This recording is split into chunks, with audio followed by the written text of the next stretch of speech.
আজকে যে পায়েসটা আমি বানাবো সেটা আমি কিভাবে বানাবো সেই রেসিপিটাই তোমাদের সাথে শেয়ার করব। যে পায়েসটা বানাবো কি দিয়ে বানাবো দেখুন, এখানে চিঁড়ে, খেজুরের গুড় আর দুধ, ঘি দেবো।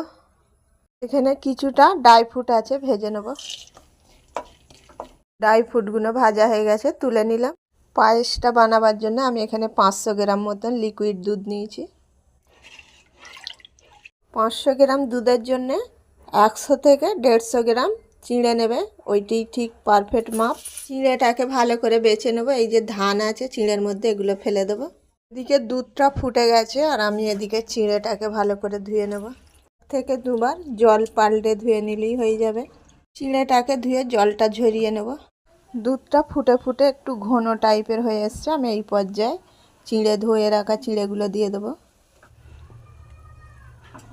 লবণটা স্বাদ অনুযায়ী দেবো।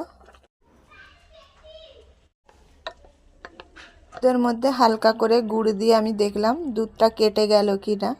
দেখলাম দুধটা কাটেনি, ঠিকই আছে। পায়েসটা আমি গুড় দিয়ে বানাচ্ছি, তোমরা চাইলে চিনি দিয়েও বানাতে পারো।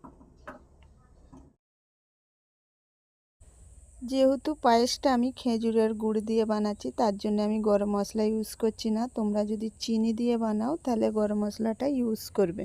রাখা ড্রাই ফ্রুটগুলো দিয়ে দেবো।